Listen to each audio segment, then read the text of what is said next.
The narcissist sees in black and white.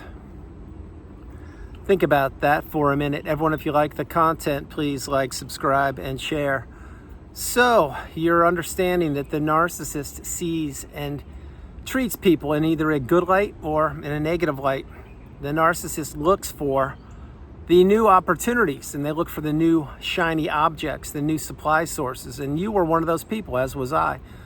In the beginning of that relationship that you were a part of, and my hope is you are no longer a part of it, you could do no wrong. You were the new supply. You were the person who would make them feel good, who would be their arm candy, who would be there to support them, to give them rides, to give them money, or pay for their lunches, or buy them packages, or spend time with them, or loan them money to pay the rent. Whatever you would do, it was because you were providing utility for the narcissist. Now, this is in the beginning of the relationship. You didn't realize that that relationship was going to expire. You did not know that it had an expiration date, and you didn't know that you were about to have your whole life become derailed and sidetracked. And the narcissist knew this. They also knew that they had love bombed many other people before they met you, but with you, they saw in you that they could take a lot more from you than they could in other people. Now, I haven't really touched on that in videos over the years. I'll illustrate it here to let you know that not everybody has the same supply sources. Just like there are different types of narcissists, because they are all on a spectrum, meaning some are more toxic than others. There's the same thing with supply sources. Some supply sources have a lot to offer, others not so much. The narcissist doesn't care as long as the supply is breathing and they can do something for them. Now, having said all those things, the different types of supply sources, you need to remember you are a beautiful, bright, shining light. You're not supply.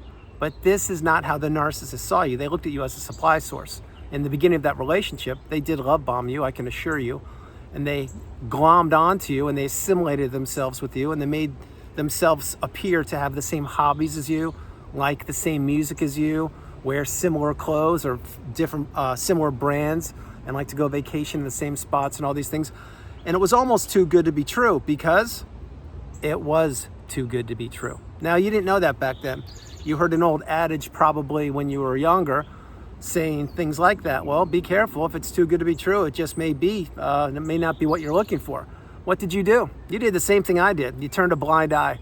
You ignored your instincts. You did not trust your intuition, and you definitely did not heed or pay attention to the red flags. And this is where it landed you, just like myself. Now, having said these things, different supply sources are what the narcissist is always looking for. There are thousands of different types of supply sources, which I won't get into here, but one supply source would be built-in supply. What that means is if you're living with the narcissist, or if you have a job and you have to go to the workplace bully/narcissist, they know they're going to see you for between 40 and 60 hours a week if you still have to go into the office. And that's not even counting when you don't have to go in the office, when they're trying to blow up your phone on the weekends, etc. But the narcissist was always looking to find somebody similar to you, and then they found you. When they found you, they told themselves in their tiny little pea brain, I'm referring to the narcissist, they said, this one's a keeper. I'm going to make sure that I use, abuse, manipulate this person, trick them, trap them, blame them, shame them, give them the silent treatment, triangulate them, ghost them, wash, rinse, repeat. Before, though, I will discard them, and then wash, rinse, wash, repeat with different people. And they also didn't want other narcissists to have access to you. Now, you may say, well, wow, I've never heard that before. Think about it. If you are a person and you're a raging narcissist, and you are not, thank goodness, but if you are and you had a supply source, you wouldn't want to share that with anybody. Think about something else. Does the narcissist share with anybody? No, they don't. They don't care about anybody. So when they found you, or you encountered them, and they figured out what made you tick, then they said, yeah, I need to grab this one. I need to latch on to this person's energy and their ideas and hopes and dreams and aspirations, and see how far they take me in this thing called life. So it doesn't matter if you married the narcissist and had 10 kids, or if you didn't and you were just friends, or maybe it was your sibling, maybe it was your roommate, maybe it is the person that you live right next door to. I can't tell you who the narcissist is. What I can share with you is they don't change. They only get worse over time. They know what they're doing, and they're always looking for fuel sources. You were the fuel source that lasted them for whatever period of time it was. It could have been a couple weeks, months, years, decades. It could have been just yesterday you ended the relationship. I don't know exactly the details. Any way you cut it, the narcissist knew what they were doing. They knew they were going to burn you out. They knew that they could have they had an insurmountable advantage over you because they knew who you were long before you knew who you were, and you had to find yourself long after you were discarded. But this is why the narcissist sees things in black and white. Remember in the beginning of the video, I shared with you the love bomb stage. That's when you were painted in a whiter shade, if you will. You were painted white, like, oh my gosh, this is my new boyfriend, girlfriend, or they're the best thing ever. They're my bestie. Well, that's a little too much overkill, if you will, isn't it? Well, yeah, it is. You didn't know it back then, but now you do. And then as soon as you did one thing, anything, you could have cut your hair a little too short. You could have wore a different t-shirt. You could have bought a different kind of shoes. You could have hung up on them on a phone call without saying goodbye, or you could have said goodbye and hung up because you had to go because you had work or something. You could have done anything. Any little thing that you would have done, which was inevitable, you were going to do things that would certainly create damage to the narcissist, although it was unintentional. They took those things personally, and they were starting to keep score. They were in competition with you, and they were keeping record of every single thing you did from the minute they met you until that relationship ended. So I touched on, in the beginning of this video, how you were painted white. That is the beginning of the narcissistic cycle, the love bomb stage or the euphoric stage. The second part is what I'm going to dig into here. This is the when you're painted in a darker color, painted black, if you will. This is when you are now so beaten down, you're locked into the relationship, you're committed, you told them you loved them, you moved in with them, you had kids, you relocated, you went into business, you moved 5,000 miles away. Whatever you did something. This is when they now knew that you were going nowhere. At this point, they ripped the mask off and they began to devalue you. All of a sudden, your jokes aren't that funny any longer. All of a sudden, the way you walk bothers them. The way you chew food disturbs them. The way you hold your utensils when you're eating food is really annoying to them. Anything you would do, you would be being criticized. Now, criticism is one of the main main weapons in the arsenal of abuse that the narcissist has. They want to criticize everybody, throw everybody under the bus, but they never look at themselves, which is why the narcissist can't introspect, can't be accountable, they won't change, and they will never, and I mean never, ever own up to what they did. But when you were painted black and then during the devaluation stage, now what you were doing is you were trying to get back to that love bomb stage when everything was peachy keen. And it was snickerdoodles and rainbows and unicorns and butterflies and Twinkies, and everything was the best thing in the world. Well, remember, that was the love bomb stage. That is not sustainable. It's not authentic. It is a trap.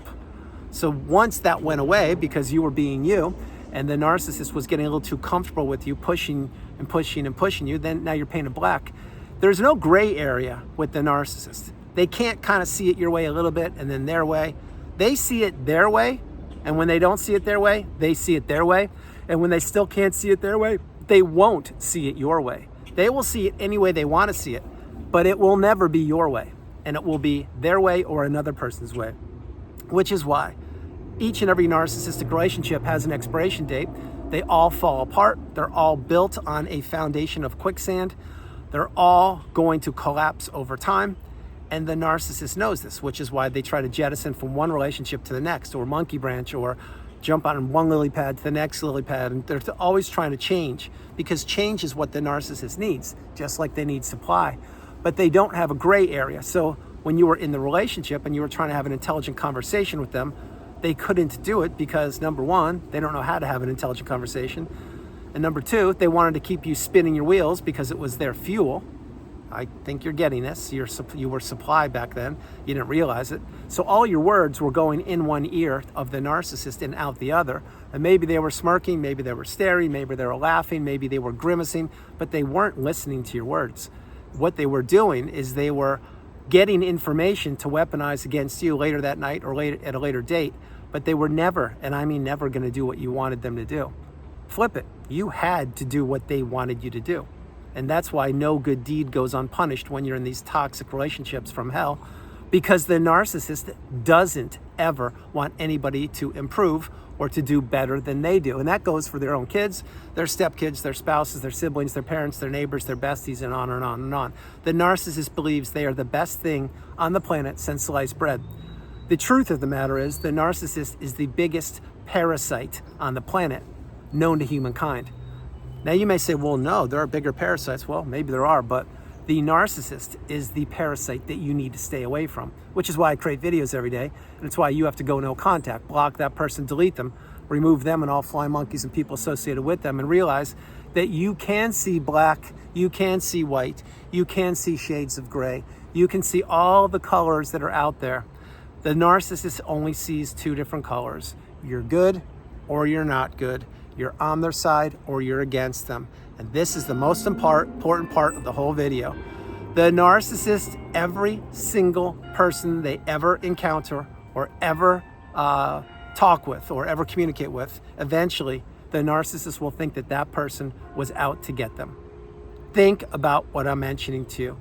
The narcissist is afraid. The narcissist is anxiety riddled. The narcissist thinks people are out to get them. The narcissist is always on the go. They're always on high alert. They're always looking around, what's going on? What about this? If I attend that meeting 15 minutes late, was everyone gonna look at me? If I go 2 minutes early and no one's there, are they gonna pay attention to me? See, the narcissist is calculating every single move, but not just of themselves, of all the people that are on the chessboard of abuse that they're moving around. Now, I just unpacked a lot of wisdom for you, and some of it, specifically in the last minute and a half, you may be scratching your head saying, how does the narcissist have so much time or energy to do all those things? Well, aren't you glad and fortunate that you're not a narcissist? See, you have the ability to just be. Hear that? That's the ability to just be. That's beautiful. Narcissists can't do that.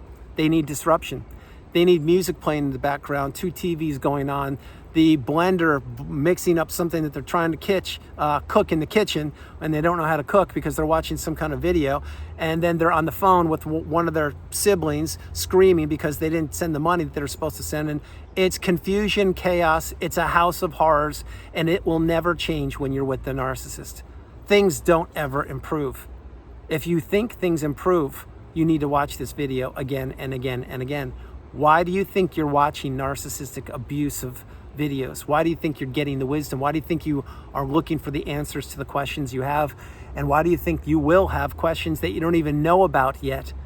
Why do you think the narcissist doesn't give closure? Why do you think the narcissist can't sit still, etc.? It's because these people see 2 different shades. They see people that are painted black and people that are painted white. And that's how they look at everybody. And that's also why the narcissist can, after a period of time, they can throw another person back in their life so easily. I'm not referring to you. I'm referring to narcissistic cannibalism, and the narcissists usually cannibalize each other when they can't get their grubby little paws on an empath. And what will they do? Well, they will play follow the leader or follow the pack. I'm talking about a group of narcissists or a beehive mentality, and you probably know what I'm talking about. Others of you may be like, what's he talking about? What he's talking about is the narcissist is connected with millions, billions of other narcissists energetically. They know where they are on the planet. Think about this. You're on an airplane, you land, and there's a raging narcissist, and they see another one. What do you think they're gonna do? They're gonna say, yeah, I know who you are. But they don't do it. It's an energetic thing. Think about when you were with the narcissist, when you were with them years ago or whenever it was. They would see certain people and they would know to stay back a little bit, even though they hadn't met them. Why do you think that was? It's because the narcissist is always testing the temperature of people. They're gauging, can they fool that person? Can they hoodwink that person? Oh, that person's a narcissist like me. I can feel their energy. This is what the narcissist has been doing. That's why they have that 6th sense, a predatory instinct, if you will. Your 6th sense beats their 6th sense all day long, and it will for the rest of your life. And it will for the rest of time as it goes on and on and on, because once you go through the narcissistic abusive cycle and heal properly, you have a superpower. That new superpower will beat anything on this planet when you tap into it. But it will only arrive to you when you heal and heal properly, which is why I create videos, because you need to understand that if where you are right now is where you want to be, that's great. If where you are right now is not where you want to be, there's work to be done. But any way you look at it, you should be going no contact, blocking the narcissist, and you should also understand that these people, the narcissists, they're sinking ships. They're everywhere. They see in black, they see in white. There's no gray area. They will never change. They are all running on the same script, which means you need to get as far away from them as fast as you possibly can. Everyone, that's the video. I hope you liked it. I loved doing it from the beautiful Carolinas. This is Andrew. Namaste. Have a great afternoon, evening, or morning. No matter where you are on the planet, you are not alone. I love you all, and I'll talk with you tomorrow. A few things. One, I'm back in one of the older locations. I hope this video wasn't distracting from the outside sound. And number two, anybody, and I mean anybody, who always thinks they're right is always going to be wrong. Anyone, and I mean anyone, who sees things in two different shades, good or bad, with no wiggle room, no discussion, no conversation, no growth, no questioning, that person is never, and I mean never, going to change. If you think that the person you're considering, yes, the narcissist, is living their best life and they've got the new supply lathered up and they have all the money and they're drinking Mai Tais at the beach and all these things and everything's great, you would be mistaken. The narcissist, remember, as I shared with you, it's just a matter of time before they turn that new supply, painted white, into painted negative. That's what happened with you, it happened with me, and it will happen with the new supply. That's why you need to get away from instability, you need to get away from inaccountability, you need to get away from inauthenticity, and you need to get away from the narcissist. Close the chapter of the book on the narcissist now, once and forever. I love you all, and I'll talk to you tomorrow. Big virtual hug and heart for you all. I love you. Bye, everybody. Bye.